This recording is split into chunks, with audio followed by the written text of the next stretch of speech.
Justice League Dark, it is Batman teaming up with a bunch more of the like mystical, dark side of the street type characters in the DC world. Like, was the inspiration taken closely from the comics, or was this kind of your own take on it?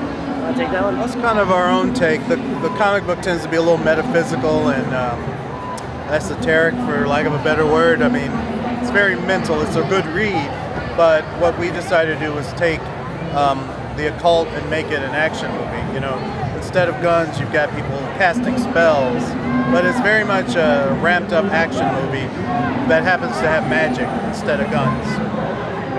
And you know, DC has so many great magical characters that have been in there over the years, heroes and villains. How did you pick the guys for this, guys and women for this that you used? Well, we left a lot of people on the table because we decided what the story was, and then we had to decide who fit in it. And so every character in it has an arc that they have to follow, and that ties into the ultimate conclusion of the story. So we drew numbers out of a hat.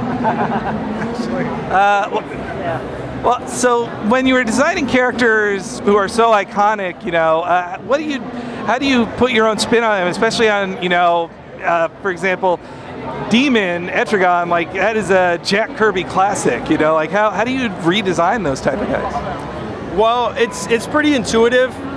It's because this is like films, what is it, 7 in our continuity so far. We have so much of the look established already, so we're not deviating stylistically. It's just about literally taking the reference material, all the iterations in the past, and looking at it and trying to figure out what how to weave that into our current like narrative. So, you know, I look at the way the character's been drawn before, but I have my own inherent style.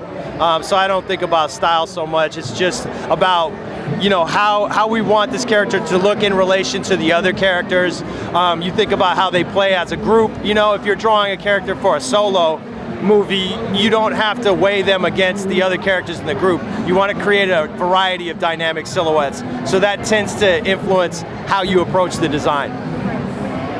So, you know, Justice League Dark, I've seen some of the footage already, and the name it would imply it's kind of a grittier, even like kind of like Vertigo style take on things, but like how dark and gritty does this get? I mean, for all of our kind of New 52 line, we've kind of approached it more in a realistic kind of, it's always been that kind of dark, gritty kind of storyline from Son of Batman, Justice League War, all the way to our latest film.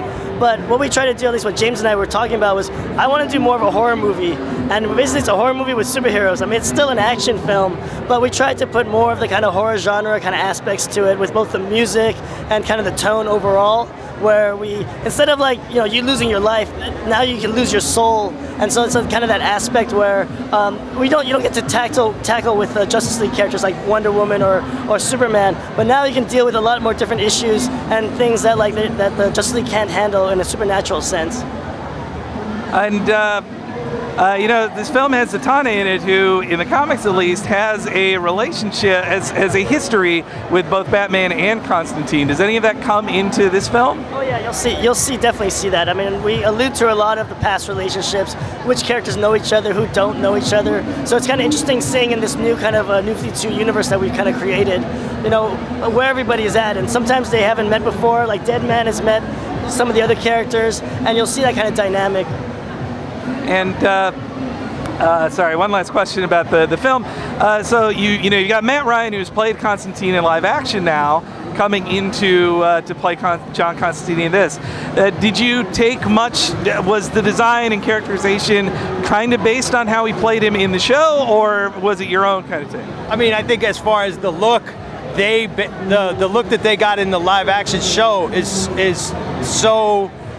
It's based on the same reference material. Like, it looks exactly pretty much like the iconic version from the comics. So we were both pulling from the same source material, and it's an easy look to adapt to both mediums. So it's not like you can't do a rumpled, you know, sort of roguish guy in a trench coat.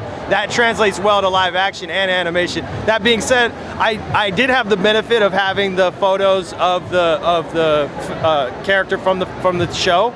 So it certainly was an influence, but not any more so than then the comics weren't influenced on the TV show, if that makes sense.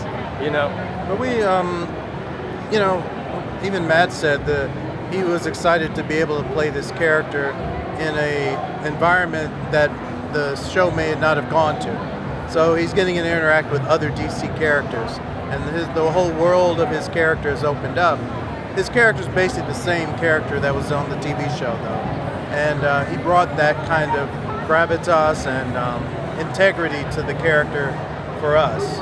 And so once we had him, it made a lot of it easier because we knew how to revolve around him.